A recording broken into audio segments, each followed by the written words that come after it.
Yang kita ambil ni adalah pedas biasa. So disebab dia adalah 1 nisbah 1. Ayam dia sebenarnya ayam pistol tau, tapi dia bagi 2. Jadi kau akan dapat 2 ketul ayam kat sini. Kira kau akan dapat bahagian tak 1, bahagian peha 1.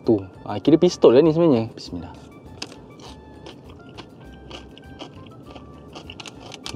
Kau tengok gayus dia masih lagi ada crunchy-crunchy. Ya Allah.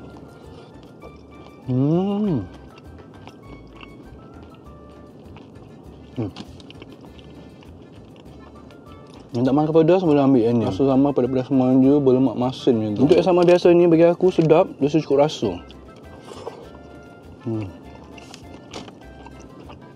Tambah-tambah je. Yang ni kacang saja. Kalau kau suka yang jenis berlemak masin, sila ambil yang ini saja. Pun dah memadai. Yang ini biasa, sambal dia sikit dia tak situ. Pedas manja lah. Ini pedas yang aku makan tadi, 1 nisbah 1. Kaki pedas sebelah ambil yang ni, okey, 3 nisbah 1. Kalau yang ni adalah take away tau. Tapi tak boleh dapat refill sambal. Nak tambah sambal dengan nasi boleh? Boleh.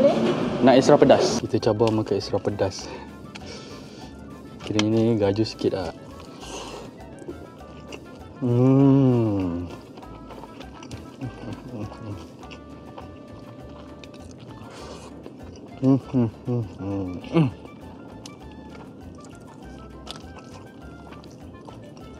Ambil sambal.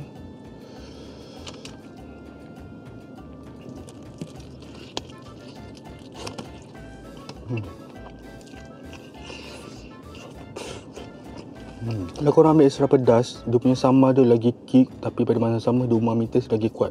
For me, kalau kau nak makan santai, tambah banyak-banyak, bagi pok mi rugi, sila ambil pedas biasa.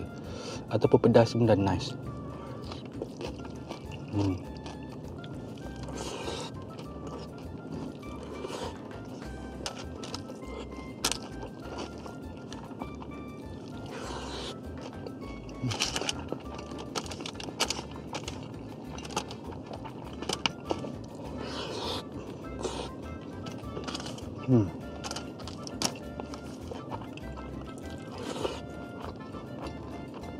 Sebab kita ada sambal pedas tadi. Tak sini okey. Siapa yang tu pedas dia datang pok mi lagi, sebab kau boleh tambah banyak kali refill.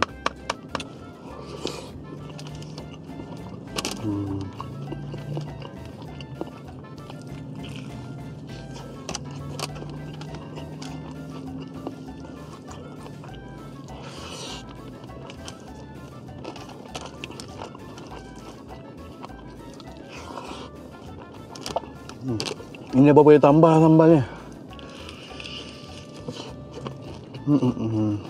Extra pedas dah sekali.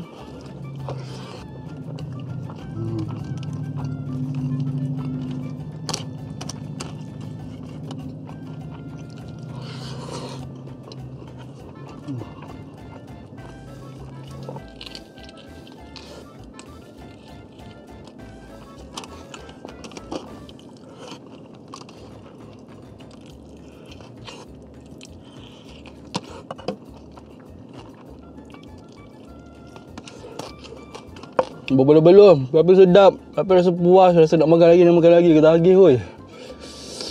Pedas woi, nikmat. Adiktif. Baik gila aku makan sambal. Ini adalah air biasa leda, double coklat. Untuk satu lagi ni ais lemonade.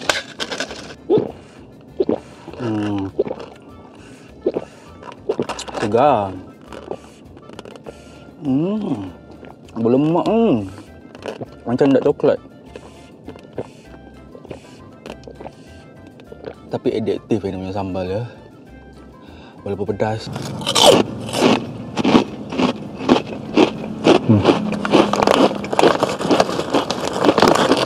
Keropok dia ni tak keras. Masuk mulut sedap. Dia light yang walaupun rangup.